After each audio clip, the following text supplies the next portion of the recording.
జావర్, రాగి, లినిమ్స్ వచ్చేసి హార్స్ గ్రామ్. ఇవి horse gram, black gram. Horse gram అంటే ఏంటి, శనగలా? హలో. ఐడియా లేదు. హార్స్ గ్రామ్ అంటే ఇది ఉలవలు. ఓకే. ఉలవలు. బ్లాక్ గ్రామ్ అంటే నాకు తెలీదు. సో ఇక్కడ ఇంపార్టెంట్ బిట్ మనం గుర్తుపెట్టుకోవాల్సింది ఏంటంటే హ్యాష్. అది బూడిద కుప్పలు ఎక్కడ దొరికాయి అంటే ఉట్నూరులో దొరికాయి. ఉట్నూరు మండలంలో దొరికాయి బూడిద కుప్పలు. నియోలిథిక్ ఏజ్కి సంబంధించిన బూడిద కుప్పలు ఎక్కడ దొరికాయి అంటే ఉట్నూరు. నెక్స్ట్ వచ్చేసి 2 infants were buried in a pot. ఒకే కుండలో 2 చిన్న పిల్లల సమాధి దొరికింది ఎక్కడ అంటే నాగార్జున కొండలో దొరికింది. నెక్స్ట్ వచ్చేసి megalithic age. In this period from BC 1500 to AD 300. Telangana people used to bury the dead body in the mud burial box. They used to bury in a cave-like structure. Big stones were kept in the circular form surrounding this burial ground known as megalithics. Hence this period is known as megalithic age. Megalithic age లో ఏం చేసిరంటే వాళ్ళ సమాధి చుట్టూ కూడా పెద్ద పెద్ద బండరాలు పెట్టేటోళ్ళు. ఈ మధ్య కొన్ని మనం న్యూస్ లో కూడా చూసినాము, అక్కడక్కడ దొరుకుతున్నాయి అనేసి చాలా పెద్ద పెద్ద బండరాలు ఉండేటివి అన్నట్లు వాళ్ళ సమాధి చుట్టూ. These megalithics were known by locals as పాండవుల గుట్ట, వీర్లపాడు. సో పాండవుల గుళ్ళు అంటారు వీళ్ళని, వీర్ల పాడులు అనేసి అంటారు. The people use to bury food grains, agriculture tools and ornaments along with the dead person. By this articles we can say that people were civilised.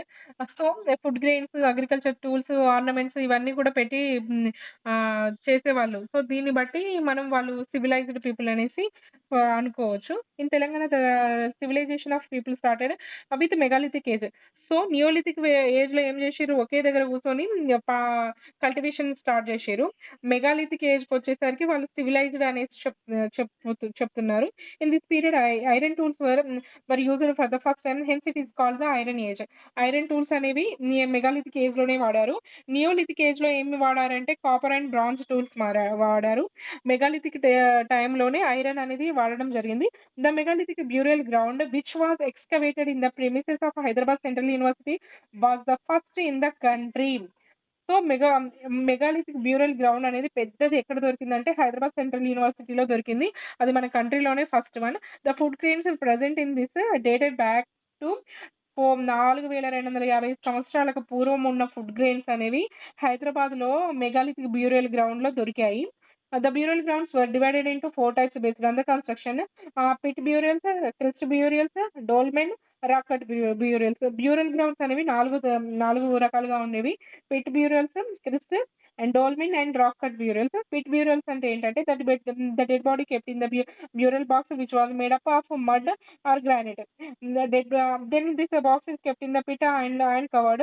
Big rocks were kept around the burial ground in circular form.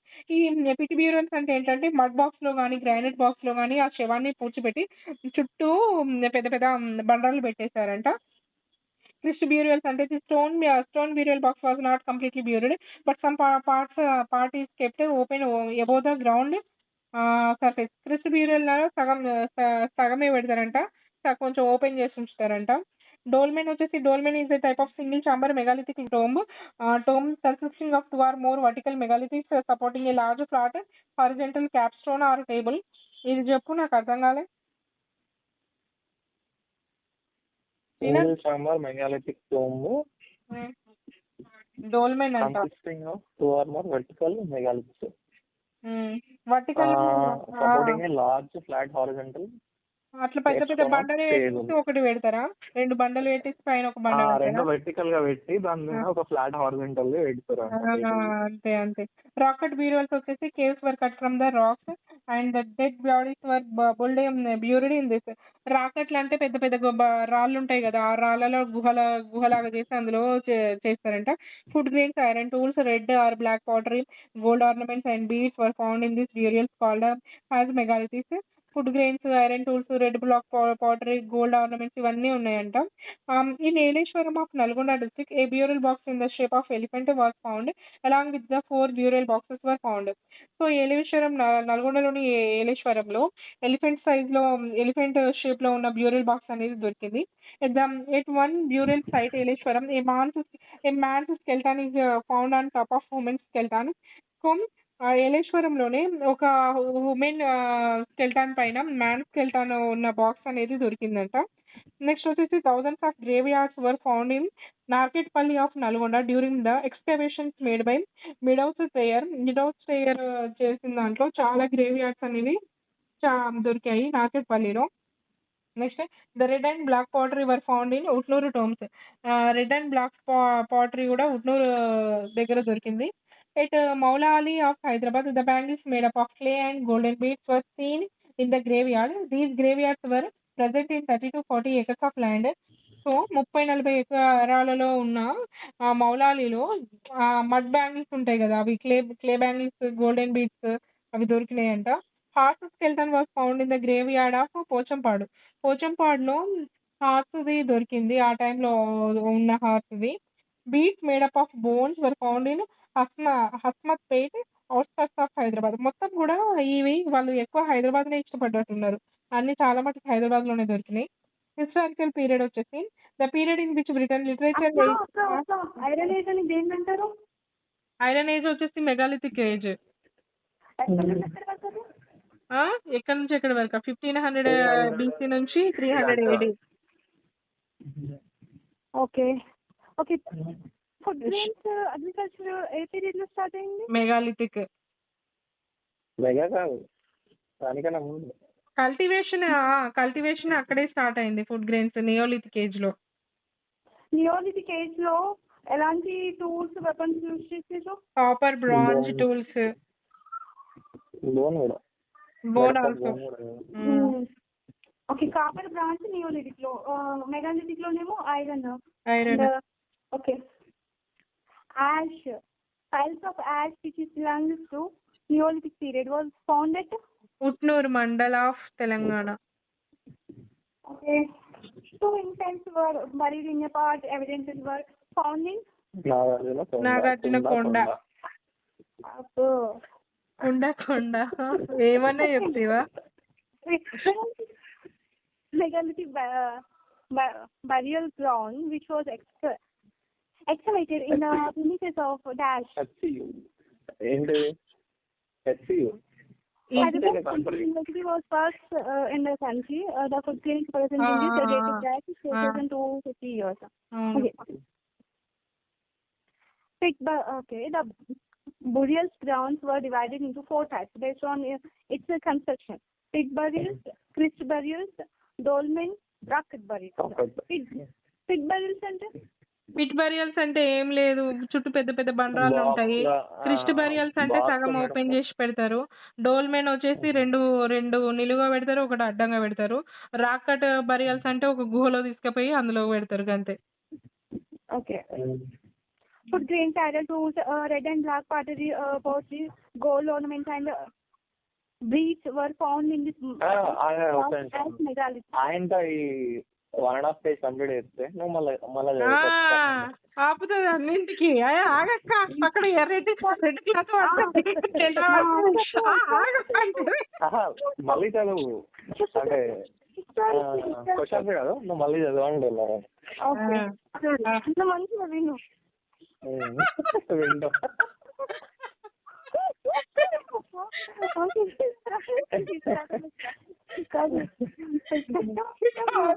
నువ్వు ఇందాక ఎట్లా పొడిచినట్టు చెప్పినావు తెలుసా?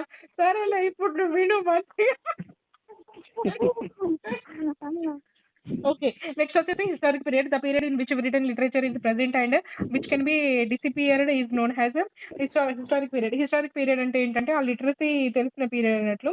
In India this period started from the Aryans, but in Telangana it started from 6th century BC. So ఇండియాలో చూసుకున్నట్లయితే ఆరియన్స్ వచ్చినప్పటి నుంచి మనకి వాళ్ళ లాంగ్వేజ్, స్క్రిప్ట్ అర్థమవుతుంది. అదే తెలంగాణలో చూసుకున్నట్లయితే 6th century నుంచి మనకి అర్థమవుతుంది. Aryans cultures which was present in north India introduced in eastern India by Vaideha. So Aryan culture అనే దాన్ని ఈస్టర్న్ ఇండియాలో పరిచయం చేసింది వైదేహ. అగస్త్య వచ్చేసి సౌత్ ఇండియాలో పరిచయం చేశారు. నేను మొన్న రామాయణంలో కూడా చెప్పాను కదా ఇది. In 6th century BC Buddhism, Jainism and like wise 62 other regions started against the domination of the Brahmins. So 6th centuryలో BC 6th century BC, Buddhism, Jainism and like 62 other religions. So, ఇవి Buddhism, Jainism ఎందుకొచ్చినాయంటే, ఈ Brahminism domination ఎక్కువ అవ్వడం వల్ల ఇవొచ్చినాయి. So, వీటిని ఇవి ఉండేటివి 62 other regions గూడా ఉండేటివి బ్రాహ్మిన్స్‌కి డామినేట్ చేయడానికి. So, Buddhist scriptures are known as three Pitikas. They are Sutta Pitika, Vinaya Pitika, Abhidhamma Pitika. They are 16 Mahajanapadas formed in the 6th century BC, were the first time mentioned in the Buddhist scripture Anguttara Nikaya. Anguttara Nikaralo ఈ 16 Mahajanapadas గురించి ఉన్నాయి. Next వచ్చేసి out of these 16 Mahajanapadas, only one Mahajanapata Asmaka is present in the Telangana region. Remaining 15 were in northern India. So, 16 మహాజనపదాల్లో మన దగ్గర ఉన్నవి ఏంటి అంటే only ఒకటే ఉంది, అస్మాకా జనపద ఉంది. మిగిలిన 15 కూడా నార్థన్ ఇండియాలో ఉన్నాయి. Asmaka Mahajanapada was present in today's Nizamabad, Karimnagar and Adilabad. Asmaka వచ్చేసి నిజామాబాద్, కరీంనగర్, ఆదిలాబాద్ ఈ 3 డిస్ట్రిక్ట్స్ లో ఉంది. నెక్స్ట్ వచ్చేసి the capital of Asmaka was Potana or Podan. Present day Bodhan అని కూడా అంటారు. దాని క్యాపిటల్ ఏంటంటే పోతన లేదా పోదాన్ లేదా బోధాన్ అని కూడా అంటారు. నిజామాబాద్ లో ఉంది అది. The Buddhist monk Bavari of Asmaka kingdom has introduced Buddhism in Andhra Pradesh and Telangana. So, మరి బుద్ధిజం మన ఆంధ్రప్రదేశ్కి తెలంగాణలోకి ఎలా వచ్చిందంటే భావరి ఇంట్రడ్యూస్ చేశారు. A king Mahapadmananda of Nanda dynasty have won over Asmaka kingdom. He was the first king to win over southern India in the history of India. So, Mahapadmananda Nanda డైనస్టీకి చెందిన అతను అస్మాకా కింగ్డమ్ ఏ ఆంటీ చని ముగ్గు నాగరిక. సో, మహాజనపదానంద ఒక నిమిషం ఆగు. మహాజనపదానంద of Nanda dynasty have won over Asmaka kingdom. He was the first king to win over southern India in ఏంటిది ఇది ఆగు. A king Mahapadmananda of Nanda dynasty have won over Asmaka kingdom. He was the first king to win over southern India in the history of India. So, ఏంటంటే ఈ నంద king డైనస్టీకి చెందినవాడు మహాపద్మనంద ఏం చేసిండంటే అస్మాకా Kingdom ని మొత్తం కూడా ఆయన హ్యాండ్ ఓవర్లకి తెచ్చుకున్నాడు. ఆయన ఫస్ట్ కింగ్ అన్నట్టు సదరన్ ఇండియాని గెలిచిన అతను first king. After Mahapadmananda the Mauryan kings of Magadha made Andhra Pradesh and Telangana has their feudatory states. Feudatory states అంటే హలో సామంతులు. సామంతులు అదే గుర్తుకొస్తలేదు నాకు. మహాపద్మనంద తర్వాత మౌర్యన్ కింగ్స్ వాళ్ళు ఏం చేసిరంటే ఆంధ్రప్రదేశ్ తెలంగాణని వాళ్ళ సామంతులుగా మార్చుకున్నారు. అంటే ఫ్రెండ్షిప్ స్టేట్స్ అన్నట్లు. Later Srimukha have founded Satavahana dynasty and ruled over Andhra Pradesh and Telangana. So, ఇక్కడ ఏంటంటే ఫస్ట్ మహాపద్మనంద వచ్చిండు. మహాపద్మనంద తర్వాత మౌర్యన్స్ వచ్చిరు. మౌర్యన్స్ తర్వాత శాతవాహనుల కింగ్ శ్రీముఖ వచ్చేసి ఆయన రూల్ చేయడం స్టార్ట్ చేసిండు. Eventually Telangana become a merging point of north and south India. Telangana అనేది మెర్జింగ్ పాయింట్ అన్నట్లు. ఇది రెండింటిని కలుపుతుంది, సౌత్ ని నార్త్ ని. The word Telangana came into uses from the period of Delhi sultanates. Amir Khusro used the word Telangana. ఈ తెలంగాణ అనే వర్డ్ ఎక్కడి నుండి వచ్చింది అంటే ఢిల్లీ సుల్తానేట్ నుంచి వచ్చింది. అమీర్ ఖుస్రో తెలంగాణ అనే వర్డ్ ని యూజ్ చేశారు. During Delhi sultanate period the places of Telangana, Andhra, Tamil Nadu were all together known as Telangana. So, Delhi sultanate టైంలో ఏంటంటే తెలంగాణ, ఆంధ్ర, తమిళనాడు వీళ్ళన్నిటిని కలిపి తెలంగాణ అని పిలిచేవాళ్ళు. Later, during Golconda Qutub Shahi's period, the present day Telangana along with coastal Andhra was known as Telangana.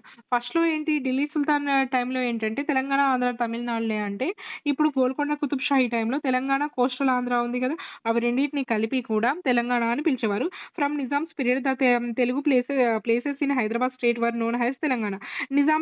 Nizam టైంలో ఏంటంటే Telugu places ని తెలంగాణగా గుర్తించారు. Buddhist Jataka story BC 600 to 1400, the place between Godavari and Krishna rivers was known as Andapalam and Andaka Ratnam, Andhra రాష్ట్రం.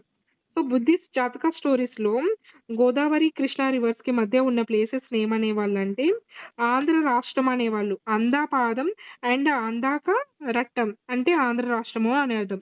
Aitareya Brahmana of Rigveda have mentioned first time about the people of Andhra. People of Andhra first time ఎవరు ఏమి చెప్పింది, ఏ వేదం చెప్పింది అంటే ఐతరేయ బ్రాహ్మణం, ఋగ్వేదం. నెక్స్ట్ వచ్చేసి according to the Suttanipata of సుతపీఠికం, అస్మక కింగ్డమ్ ఆఫ్ మూలకం kingdom were Asmaka kingdom and Mulaka kingdom were present on both the sides of Godavari river. These were known as the Andhaka Ratta, Andhra state. So Suttanipata and Suttapitaka ప్రకారం ఏంటంటే అస్మాక and మూలక ఇవి రెండింటిని కలిపి ఆంధ్ర అందాకరట్ట అంటే Andhra state గా చూసేవాళ్ళు. Capital of Mulaka kingdom Pratishthanapuram. So Mulaka kingdom capital ఏంటంటే Pratishthanapuram. Next chronology ప్రకారం చూసుకున్నట్లయితే శాతవాహన్లు 220 బీసీ నుంచి 225 ఏడి. ఇక్ష్వాకు ఫస్ట్ ఇది చదివేస్తాము. శాతవాహన్ల తర్వాత ఇక్ష్వాకు తర్వాత విష్ణుకుండిస్ తర్వాత వెములవాడ చాళుక్యాస్ తర్వాత ముదిగొండ తర్వాత కాకతీయ తర్వాత ముస్నూరి తర్వాత వెలమ తర్వాత కుతుబ్ షాహీస్, నెక్స్ట్ అసఫ్ జాయిస్. మనం ఏమనుకుంటాం, కాకతీయ తర్వాత వెంటనే కుతుబ్ షాహీ అనుకుంటాం కదా, కాదు. దానికి ముందు ఇద్దరు ఉన్నారు, ముస్నూరి అండ్ వెలమ నాయకాస్ ఉన్నారు. లాస్ట్ లో అసఫ్ జాయిస్. వాళ్ళు కొన్ని పార్ట్స్ కదా. అవునవును, కొన్ని parts of Khammam, Musunuri Nayakas parts of Khammam and Velama Nayaks parts of Nalgonda and Mahabub Nagar. So first శాతవాహన్ల తెలంగాణకు రాలే వాళ్ళు, కొన్ని బార్డర్స్ వాళ్ళు ఉన్నారు. ఓకే, శాతవాహన్ల వచ్చేసి 220 నుంచి 225 ఏడి. శాతవాహన్ల 200 వద్దంటవా ఇది గుర్తుంటాయంట, డేటా స్టోరేజ్ ఎక్కువైతే అంట. శాతవాహన్ల తర్వాత ఇక్ష్వాకుస్ తర్వాత విష్ణుకుండిస్ తర్వాత వేములవాడ చాళుక్యాస్ తర్వాత ముడిగొండ చాళుక్యాస్ తర్వాత కాకతీయాస్, నెక్స్ట్ వచ్చేసి ముస్నూరి నాయకాస్, నెక్స్ట్ వెలుమ నాయకాస్.